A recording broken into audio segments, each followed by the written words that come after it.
सदर ट्रंप ने ईरान के साथ जंगबंदी के लिए कोई डेडलाइन नहीं दी। तर्जुमान व्हाइट हाउस कैरोलिन लेविट ने कहा कि जंगबंदी के लिए 3 से 5 रोज की डेडलाइन से मुताल्लिक खबरों को मुस्तरद कर दिया और कहा कि सदर ट्रंप ने ईरान को किसी मुआहदे के लिए कोई डेडलाइन नहीं दी। वक्त का तयन खुद कमांडर इन चीफ करेंगे। तर्जुमान ने कहा कि सदर ट्रंप ईरान को एक मुत्तफिका तजवीज़ लाने के लिए चंद दिन का वक्त दे रहे हैं। इन चंद दिनों के दौरान आर्जी जंगबंदी बरकरार रह सकती है। अमरीका को ईरान के जवाब का इंतजार रहेगा।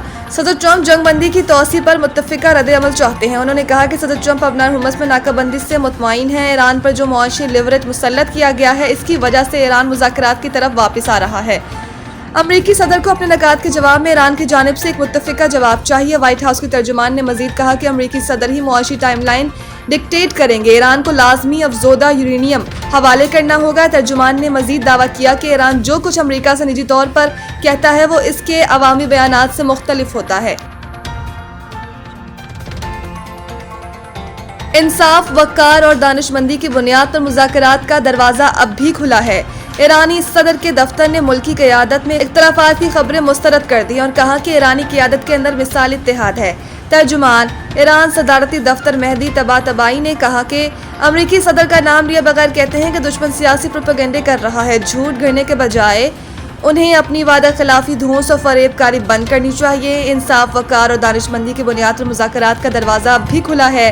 इलामा जी ईरानी सदर मसूद पज़ेश्कियान ने कहा कि वादा खिलाफी, नाकाबंदी और धमकियां हकीकी मुज़ाकरात में और राह में रुकावट है। एक बयान में मसूद पज़ेश्कियान कहते हैं कि ईरान ने मुज़ाकरात और मुआहदे का खैर मकदम किया और करता रहेगा। दुनिया को आपकी मुनाफिकाना बयानबाजी, दावों और अमल में तज़ाद नजर आ रहा है। ख्याल रहे कि ईरानी सदर का यह बयान एक ऐसे वक्त में सामने आया जब अमरीकी सदर ट्रंप ने तवक्को जाहिर की है कि ईरान के साथ मुज़ाकरात का दूसरा दौर जुम्मे को हो सकता है।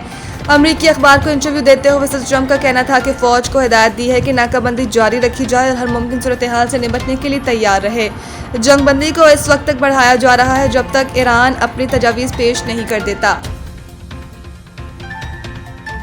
मोहसिन नकवी से अमरीकी सफ़ीर की अहम मुलाकात। अमरीका ईरान जंगबंदी मुज़ाकरात से मुतालिक तबादला ख्याल। इस्लामाबाद में वफाकी वज़ीर दाखिला मोहसिन नकवी और अमरीकी सफ़ीर नेटली बेकर के दरमियान अहम मुलाकात हुई, जिसमें ख़ित्ते की ताज़ा तरीन सूरत हाल और अमन इस्तेहकाम से मुतालिक अमूर पर तफसीली तबादला ख्याल किया गया। मुलाकात में इस्लामाबाद में मुज़ाकरात के दूसरे राउंड के इनेकाद के लिए जारी सफारती कोशिशों पर भी गुफ्तगू की गई। मोहसिन नकवी ने डोनाल्ड ट्रंप की जानिब से जंगबंदी में तौसी के इक़दाम को सराहते हुए उसे कशीदगी में कमी की जानिब एक मुस्बत पेशरफ करार दिया।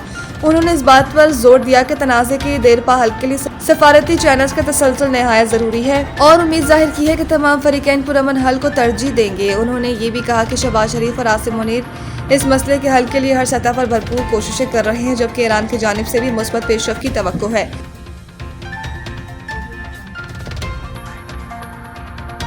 Pahalgam first flag. भारत एक साल बाद भी ISPR के सवालात का जवाब न दे सका। DG ISPR lieutenant general Ahmed Sharif ने 30 अप्रैल 2025 को ब्रीफिंग के दौरान पहलगाम फर्स्ट फ्लैग से पर्दा उठाया था। पाक फौज के शोबा ताल्लुकात आमा के सरबराह का कहना था कि हम इस वाक़े के हक़ाइक़ पर जाएंगे, इल्ज़ामात पर नहीं। अगर इल्ज़ाम ये है कि ये वाक़या पाकिस्तानी सरजमीन से नाम नेहाद दहशतगर्दों ने किया तो ये मद्देनज़र रखा जाएगा कि पहलगाम किसी भी पाकिस्तानी कस्बे से 200 किलोमीटर से ज़्यादा दूर है।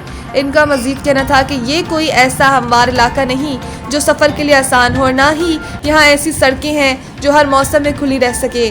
जाए वक़्वा से पुलिस स्टेशन तक पहुँचने में कम अज़ कम आधा घंटा लगता है।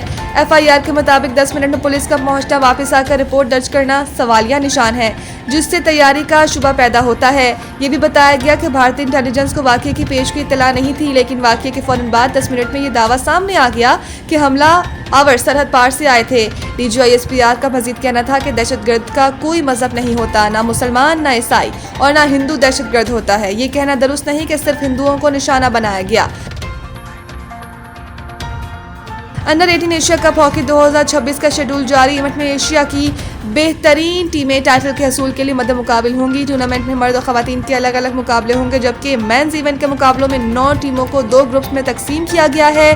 पूल ए में इंडिया, कोरिया, जापान, चाइनीज तापे और कजाकिस्तान शामिल होंगे, जबकि पूल बी में पाकिस्तान, मलेशिया, बांग्लादेश और चीन होंगे। ग्रीन शर्ट्स अपने सफर का आगाज 30 मई को चीन के खिलाफ मैच से करेगी। वाज़ेह रहे कि इवेंट 29 मई से 6 जून तक जापान के शहर काकामिगाहारा में खेला जाएगा।